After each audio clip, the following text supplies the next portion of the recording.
Garden রিচের পাহাড়পুরে বহুতল বিপর্যয় নিয়ে কেন্দ্রীয় বিজেপি পার্টি অফিসে সাংবাদিক সম্মেলনে শুভেন্দু অধিকারী। নিয়ে দু একটি গুরুত্বপূর্ণ বিষয় নিয়ে আপনাদের সঙ্গে আমি মিলিত হয়েছি। প্রথমত আপনারা জানেন গতকাল মিডনাইটে 12টার সময় যে ডিজাস্টারটা হয়েছে মেটিয়াবুরুজ এলাকায়, তাতে এখনো পর্যন্ত প্রায় 6-7 জন মারা যাওয়ার খবর, 6 জনের তো কনফার্মই হয়েছে। আমি নিজেও এক্সহ্যান্ডেলে 6 জনকে আমার কন্ডোলেন্সেস তার ফ্যামিলিদেরকে জানিয়েছি। অত্যন্ত বেদনাদায়ক ঘটনা, এবং আমি রাত্রি 1:13 প্রথম এক্সহ্যান্ডেলে দিয়েছিলাম, জানেন, তার কারণ তখন গভর্নমেন্ট, পুরো স্টেট গভর্নমেন্টস তারা ঘুমাচ্ছিলেন। আমি 1:13 দিয়েছিলাম কারণ ওই এলাকার বহু মানুষজন আমাকে ফোন করে তারা বলছিলেন, এবং কোনো ইউটিউবার বা লোকাল চ্যানেল পোর্টাল তারা সেখানে গেছিলেন সেই সময়, তাদেরকে কাজ করতেও দেওয়া হচ্ছিল না, বাধা দেওয়া হচ্ছিল, কিছু একটা লুকানোর চেষ্টা করা হচ্ছিল। যাই হোক, আমি মনে করি যদি কালকে ভোরের আগে যদি এনডিআরএফের সাহায্য চেয়ে নিত, মুখ্যমন্ত্রীর আসার অপেক্ষা না করে, তাহলে মৃত্যুর সংখ্যাটা কমে যেত। ডেবরির নিচে যারা ছিলেন তাদের অনেকেই মারা গেছেন এখন অবধি। প্রথম তো 2 জন মারা গেছিলেন, 4 জনকে তো পাওয়া গেছে মৃত হিসেবে। এই টাইমটা চলে যাওয়ার জন্য শ্বাস বন্ধ হয়ে বা সিরিয়াস ইনজুরি হয়ে মারা গেছেন। আমি প্রথমত সরকারের এই দায়িত্বজ্ঞানহীনতার নিন্দা করি। দ্বিতীয়ত, এই যে সিম্বলিক আজকে এই জিনিসটা সামনে এসেছে, এর সঙ্গে সন্দেশখালীকে না জড়লেও, সন্দেশখালী তো শাসক দল স্পন্সর যে কাণ্ড কারখানা সামনে এসেছিল,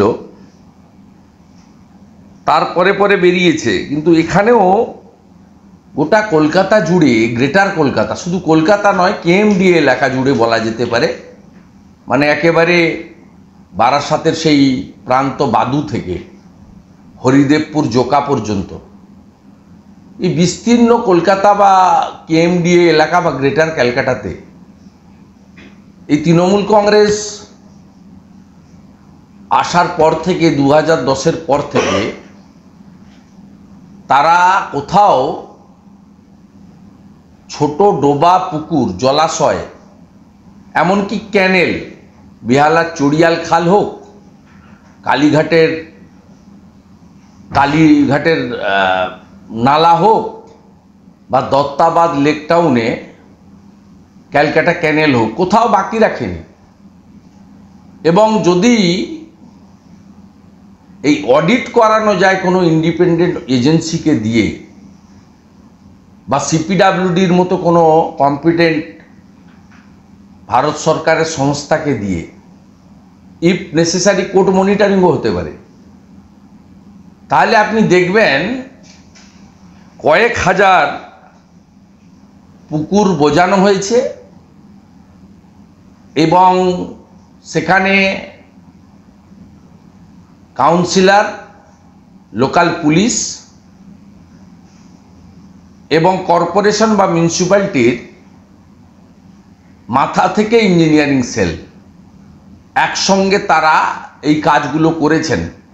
শুধু মেটিয়াবুরুজ, গার্ডেন রিচ, বন্দর এলাকায়, যেখানে মাননীয় মেয়র বিধায়কও বটে, সেখানে আমি সংখ্যা দিয়েছি 800 ইললিগাল কনস্ট্রাকশন আছে।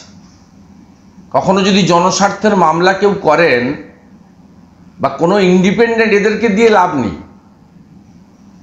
কলকাতা কর্পোরেশনের কমিশনারকে দিয়ে, কাউন্সিলরকে তিনি দোষমুক্ত করছেন, মেয়র তিনি বলছেন কি কাউন্সিলরের সঙ্গে ভাগাভাগি আছে, ওই জন্য দোষমুক্ত করছেন। তিনি বলছেন বাম আমলে এসব তৈরি হয়েছে, বাম আমল থেকে তৈরি হয়েছে। ও 13 বছর আগের গল্প বলে লাভ নেই। এরা যা করেছে সব আমলকে ছাড়িয়ে গেছে। বাম আমলও যে নির্ভেজাল ছিল আমি বলবো না, কিন্তু এরা যা করেছে সব আমলকেই ছাড়িয়ে গেছে। এর কোনো মানে সীমা পরিষেবা নেই। আবারও বলি, বন্দর সহ দক্ষিণ কলকাতাতে পার্ক সার্কাস থেকে শুরু করে জোকা হরিদেবপুর পর্যন্ত একটা জায়গায় কিছু ঘটবে, পিসি জানবে না আর মেয়র জানবে না, এটা হতে পারে না। আর ওখানে কোনো ইঞ্জিনিয়ার কিচ্ছু চলে না, সব ওরাই চলে, ওরাই আইন, ওরাই সংবিধান, ওরাই আইন, ওরাই কানুন, ওরাই সব। এক একজন ছোট ছোট মনসবদার, সন্দেশখালী শাহজাহানদের মতো, মিনাখার আয়ুব গাজীর মতো, বাসন্তীর রাজা গাজীর মতো, ক্যানিংয়ের শকত মোল্লার মতো, ফলতার জাহাঙ্গীরের মতো। এরা সব ছোট ছোট মনসবদারি রাজত্ব করছে। কেউ ঔরঙ্গজেব, কেউ শাহজাহান, কেউ আকবর, মুঘল পাঠানদের সময় যেমন রাজত্ব ছিল, এরা ওখানে ওদেরই আইন, অন্য কারোর কোনো আইন চলে না। এই করে কলকাতা কর্পোরেশনের সচিবের কাছ থেকে প্রত্যেকটি ওয়ার্ডে অনুমোদিত বাড়ির তালিকা তৈরি করব এবং জনগণের কাছে তুলে দেব। এটা অনুমোদিত তালিকা।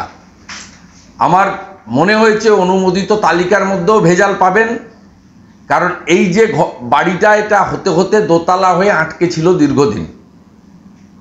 দোতলা হয়ে আটকে থাকার পরে বাকি যে 3টে ফ্লোর হলো বেশ কিছুদিন পরে, এবং শামস ইকবাল অনিলের সঙ্গে নেগোসিয়েশন করে, আর অনিল সামনে থাকলেও ফিরহাদ হাকিম এবং তৃণমূল কংগ্রেস তার দায়িত্ব এড়িয়ে যেতে পারে না। কারণ সমগ্র এলাকাতে, বিশেষ করে দক্ষিণ কলকাতাতে একটা পাতাও ফিরহাদ হাকিম বা তৃণমূল কংগ্রেসের নির্দেশের বাইরে বা মুখ্যমন্ত্রীর নোটিশের বাইরে একটা বিষয় কেউ করার কারো কোনো ক্ষমতা নেই। সেই কারণে পার্থ চ্যাটার্জিরা তার বান্ধবীর বাড়িতে 51 কোটি টাকা গচ্ছিতে রেখেছিলেন, ওটা সেফ জোন বলে। সেই কারণে এমএমআইসি মেম্বার অভিজিৎ মুখার্জির ছেলে গ্যাং রেপে অভিযুক্ত হওয়া সত্ত্বেও তাকে এখনো পর্যন্ত গ্রেপ্তার করা হয়নি। বেহালাতে আমাদের মিছিল করতে হয়েছে। টুইট করেছে কলকাতা পুলিশের ওই ডিজাস্টার ম্যানে ডিএমজি লেখা ছেলেগুলো, ওদের কি ছিল? কোনো হাতে কোনো যন্ত্র নেই, ড্রিল নেই, কাটা নেই। এটা করতে পারলে গার্বেজের নিচে থাকা অনেককেই হয়তো বাঁচানো যেত। সবাইকে বাঁচানো নিয়ে আমি বলবো না, কিন্তু এগুলো রাত্রিবেলা ঘুমিয়ে থাকলে যা হয় তাই হয়েছে। এবং রেস্কিউ অপারেশন আর কাউন্সিলর প্রমোটারের বিরুদ্ধে ব্যবস্থা নেওয়ার থেকেও বেশি মালা রায়কে প্রজেক্ট করা on the eve of the Lok Sabha election আর ড্যামেজ রিপেয়ার করা, এই দুটো উদ্দেশ্য বেশি ছিল। মাইক পৌঁছে গেছিল, কিন্তু ওই চাঙড়কে কাটার জন্য ড্রিল পৌঁছায়নি, ইলেকট্রিক ড্রিল, সে অনেক বেলায় পৌঁছেছে। মাইক পৌঁছে গেছিল,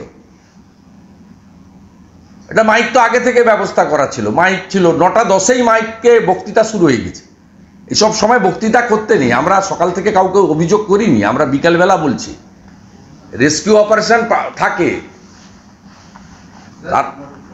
আর লোকাল কিছু হিন্দি এবং উর্দু চ্যানেল, লোকাল ইউটিউবার গেছিল, তাদেরকেই মেরে তাড়াচ্ছিল।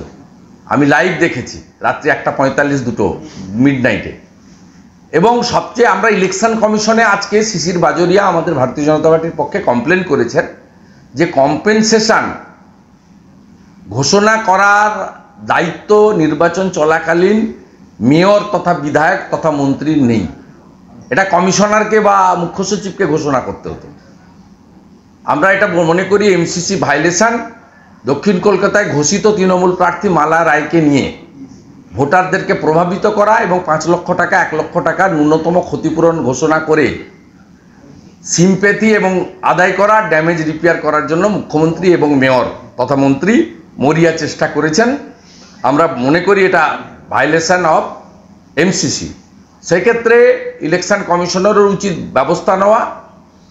এই সমস্ত ক্ষতিপূরণ ঘোষণার ক্ষেত্রে বর্তমানে আমলা বা আধিকারিকদেরই দায়িত্ব দেওয়া আছে, যারা সরাসরি রাজনৈতিক দলের সঙ্গে যুক্ত জনপ্রতিনিধি বা ভারপ্রাপ্ত মন্ত্রী বা অন্য পদাধিকারী, তাদের এটা করার কথা নয়।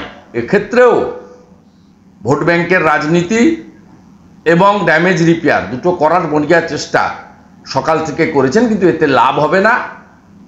আমি শামস ইকবাল অনিলের কীর্তিকলাপ সামনে আনার পরে চ্যানেলগুলো যেমন দেখাচ্ছে, দলমত নির্বিশেষে সকলের সমর্থনও আমি পাচ্ছি, আমি নিজেও বুঝতে পারছি। দাদা মেয়র বলছেন আমরা পশ্চিমবাংলার সংখ্যালঘুদের বলবো, রামপুরহাটের বগটুই থেকে মেটিয়াবুরুজের 134 নম্বর ওয়ার্ড গরিব সংখ্যালঘু ভাই বোনদের মমতা বন্দ্যোপাধ্যায় এক শ্রেণীর শাহজাহান টাইপের মাফিয়া গুন্ডা মাকিবুর রহমানের মতো রেশন দুর্নীতিগ্রস্ত, এই শামস ইকবালদের মতো ভূ মাফিয়া প্রমোটার রাজের জনকদের, তাদেরকে শয়ে শয়ে কোটি টাকার মালিক করেছে।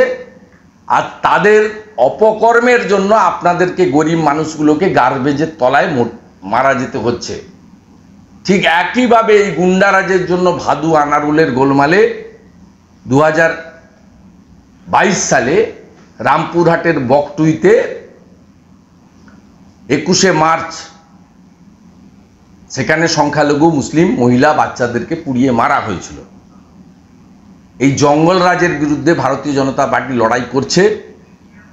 আমরা আহ্বান করব কলকাতার নাগরিকগণকে, এর প্রতিবাদ করুন। আমরা আহ্বান করব প্রয়োজন হলে জনস্বার্থের মামলা দাখিল করুন যারা এফেক্টেড পিপল, আপনারা আমাদের আইনি সাহায্য দেব। ভারতীয় জনতা পার্টির যুব মোর্চা এবং উত্তর কলকাতা দক্ষিণ কলকাতার কমিটির লোকেরা বিভিন্ন জায়গায় আজকে বিক্ষোভ দেখিয়েছে। কর্পোরেশনের গেটে বিক্ষোভ হয়েছে যুব মোর্চার সভাপতি ইন্দ্রনীল খানের নেতৃত্বে, উত্তর কলকাতার সভাপতি তমগ্ন ঘোষেদের নেতৃত্বে। আগামী দিনে আন্দোলনের তীব্রতা আমরা বাড়াবো। যেহেতু এমসিসি চালু হয়েছে, নির্বাচন কমিশনের বিধি মেনে নিয়ম মেনে অনুমোদন নিয়ে আমরা করব। আর ওই এলাকায় সকাল 9:10 মুখ্যমন্ত্রীকে পরিদর্শন করিয়ে তারপর থেকে অন্য কাউকে আর ঢুকতে দেওয়া হচ্ছে না। নাকাবন্দি করা হয়েছে। কালকে রাত্রে 1:13 আমি দিল্লি থেকে বসেই টুইট করেছিলাম, আবেদন ছিল disaster management, chief secretary, home secretary, commissioner Kolkata police, এনডিআরএফকে ডাকুন, তাহলে হয়তো মৃত্যুর সংখ্যা কমে যেত। তারা নিজেরাও পারবেন না, অন্যদেরও পারবেন না। আমফানের সময় আমরা দেখেছি গাজওয়ারি করে কলকাতাকে অন্ধকার করে রেখেছিলেন 2 সপ্তাহ। তারপর উড়িষ্যা থেকে উড়িষ্যা সরকারের ডিজাস্টার ম্যানেজমেন্ট টিমকে এনে দিতে হয়েছে। মমতা বন্দ্যোপাধ্যায়ের আমলে মদের দোকান বেড়েছে, পাড়ায় পাড়ায় মোড়ে মোড়ে লটারির স্টল তৈরি হয়েছে এবং দান খয়রাতি খেলা মেলা যথেচ্ছাচার হয়েছে। কিন্তু এই ধরনের ডিজাস্টারের ক্ষেত্রে, ডিজাস্টার মোকাবিলার ক্ষেত্রে কুইক রেসপন্স টিম বা পেশাদার অর্গানাইজেশন, পেশাদার স্কিল্ড হাই স্কিল্ড পিপল তিনি তৈরি করেননি, ভবিষ্যতেও করবেন না। এই ঘটনা কলকাতা জুড়ে চলা বেআইনি প্রমোটারি রাজ, জলাভূমি বন্ধ করা এবং কোটি কোটি শত শত কোটি টাকা এই ফ্ল্যাট কেনা বেচা, গ্রামের মানুষ, জেলার মানুষ, প্রতিবেশী রাজ্যের মানুষ কলকাতায় একটা বাড়ি কিনব, এই যে মানুষের ইচ্ছা তাকে অপব্যবহার করে এই র্যাকেটের তৈরি হয়েছে। এবং সব জায়গায় কাউন্সিলর, পুলিশ,